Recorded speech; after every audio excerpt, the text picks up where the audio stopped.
اخوي المكنه اللي احنا سرقناها كركبت علينا الدنيا. اسمع، لو خايف من الموضوع ده شيل ايدك منه، ما تبقاش على الطريق. مين اللي معدي بالمركب ده من هناك؟ السلام عليكم. السلام ورحمة الله وبركاته، تفضل. يا مرحب بالرجالة. يا مرحبا يا زعيم. يا مرحب. امال الدب منين؟ أخوك من ناجي عبد الرسول.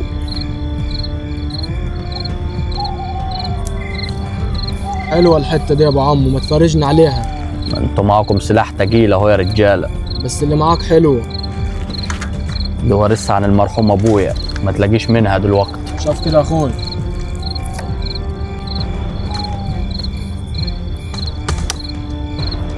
تلزمنا الحته دي. لا والله يا رجالة، الحتة دي مش للبيع، ده من ريحة المرحوم أبويا.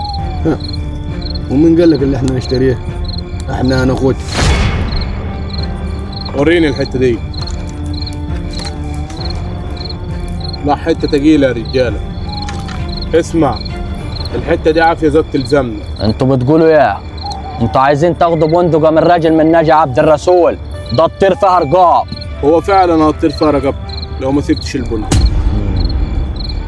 طيب يا رجالة، أنا هشرب كوباية الشاي وهقوم أتكل على الله. وتطفح السم وانفد بجلده.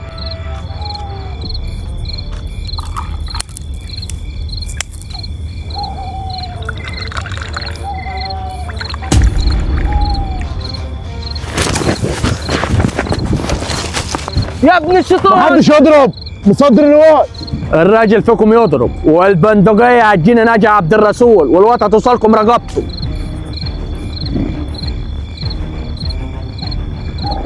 اهو بسبب البندقة اللي انتوا خدتوها ولد اتخطف، والواد بتاعنا جه عبد الرسول عيل قاتل وهيبعت راس الواد. اتقل كده وما تبقاش راجل خفيف، والواد احنا هنجيبه. واد مين اللي تجيبوه؟ ما خلاص انا راح اعمل محضر في المركز وهم يتصرفوا. هي غفله جت علينا ونسيبك راح يبلغ. ايه العمل؟ احنا لازم نشوف مكان نتضرب فيه الكام يوم دول. طب يلا بينا. ادخل. لو سمحت وليد باشا، في واحد ابنه اتخطف ويعمل محضر بره. خطف ايه يا ابني؟ الساعة 2 بالليل. والله يا باشا خرب الدنيا وعاوز قبل سيادتك ضروري. خليه يدخل. تعال يا ابني كلم الباشا. اقعد. ابن مين يا ابني اللي اتخطف ومين اللي خطفه؟ ولد انا يا باشا، كنا قاعدين على البحر وجا واحد بفلوكه ما نعرفوش خطفه وجرى. خلي يومك يا ابني يعدي على خير، عشان انا قدامي ساعتين راحه قبل السفر، فانجز كده واحكي لي الحكايه بالظبط علشان اعرف اساعدك. يا باشا احنا كنا قاعدين على البحر مولعين نار، جا واحد بفلوكه خد الواد وهرب. ومين ده ان شاء الله؟ ما عرفوش يا باشا، بس هو من ناجي عبد الرسول. يا ابني انت بينك وبين حد خصومه؟ لا يا باشا، ده انا حتى رايق في حالي. يعني انت مفيش خصومه بينك وبين حد، وهيجي واحد الساعه 2 بالليل وينزل من المركب يخطف ابنك كده بالسهوله؟ ده كلام ما يخشش العقل يعني. يا برعي. يلا وليد باشا. طبعا الراجل ده برعي. تعال يا عم الحاج عشان نقعد بيهدى على الاستراحه. بص يا عم برعي، انا جبتك هنا عشان احكي لك الحقيقه بعيد عن وليد بيه. قول يا ابو زيد انا سامع. اللي حصل ان احنا كنا قاعدين احنا وخالي الواد على البحر مولعين نار، نزل علينا عيل من ناجي عبد الرسول قاعد شرب معانا الشاي معاه بندقيه حلوه. خالي الواد راح واخدين منه البندقيه بالعافيه. كمل يا ابو زيد. فالواد بتاع ناجي عبد الرسول عيل شيطان، هوب غفلنا وخد الواد ونزل على اللانش وصدر لنا الواد وقال البندقيه تجيني ناجي عبد الرسول والواد هبعت لكم راسه. انا عايز ولد حي، ودي كل الحكايه حضره الموضوع. طب الحكايه اللي انت حكيتها لي دي ما حكيتهاش ليه لوليد بيه؟ والله انا خفت احكي له الموضوع عشان البندقيه اللي خدوها اخوالي الواد. على العموم انا هبلغ وليد بيه وهو يتصرف. يا باشا الواد جه طرش البوجين وانا عرفت لك كل الموضوع. طب اقعد كده واحكي لي قال لك ايه. حلوه الحته دي يا ابو عمو، ما تفرجنا عليها. تلزمنا الحته دي. لا والله يا رجالة، الحتة دي مش للبيع. ومين قال لك اللي احنا نشتريها؟ احنا هناخدها. اسمع، الحته دي عافيه زاد تلزمنا. والبندقية هتجينا ناجي عبد الرسول والوقت هتوصلكم رقبته. ده الموضوع كبير قوي، الموضوع فيه بندقية. طب انا عايز حد ينزل للواد بتاع ناجي عبد الرسول ويحاول يحل معاه، وبعت له مخبر للعيال الوسخه اللي خدوا البندقيه، وتعالى اقول له عملت ايه. يا مرحبا.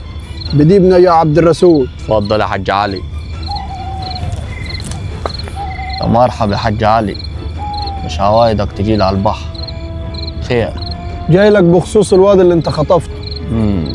اسمع يا حاج علي، البندقية هتجيني نجا عبد الرسول، وبلغ اللي باحتك ان انا مش هبعت غراس الواد. يعني مفيش كلام تاني يا ديب؟ توكل على الله يا حاج علي. يا مرحبا يا رجاله. مرحب بيك يا حاج علي. مش عيب اللي عملتوه مع ديب نجا عبد الرسول؟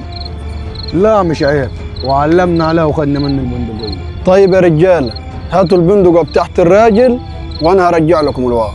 البندقة مش هترجع يا حاج علي، واحنا هنعرف نجيب الواد بمعرفتنا. انا جيتكم يا رجاله عشان نحل الموضوع، وانتم مش هتعرفوا تسدوا مع الراجل بتاع نجا عبد الرسول، والحكومه بقت طرف في الموضوع. السلام عليكم.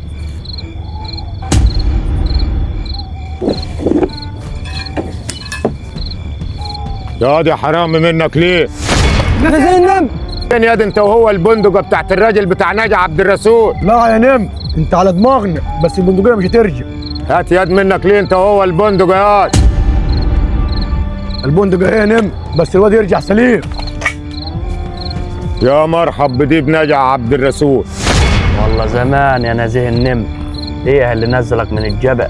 ما انت عارف ما ينزلنيش من الجبل غير الشديد القوي، انا نازل بسبب الواد اللي انت خاطف. بندقيتك اهي وهات الواد.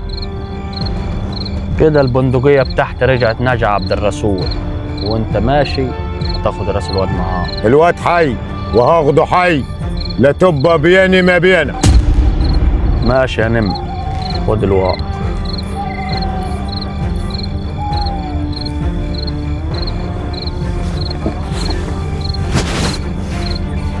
الو، مين معايا؟ معاك النمر. هو انت؟ عامل ايه يا باشا؟ خير يا نمر. عايزك يا باشا، عايزني ايه؟ موضوع يخصك. هجيلك فين؟ تعالى لي عند البابور القديم. تمام يا نمر، هجيلك. في انتظارك. فين يا ابن البابور القديم؟ هنا يا باشا. تمام، استناني انت هنا. الدنيا لعبت جوه يا باشا. استناني هنا بس.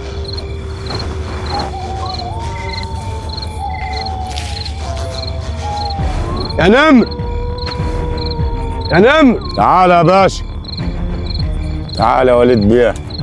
ازيك يا نمر؟ يخليك يا وليد بيه. خير يا نمر، جايبني هنا ليه؟ جايبك عشان ارد لك الجميل اللي في رقبتي يا باشا. ايه ده؟ القضية اللي محيراك يا باشا. الولد اللي اتخطف؟ ده عايش؟ مفيش خدش يا باشا.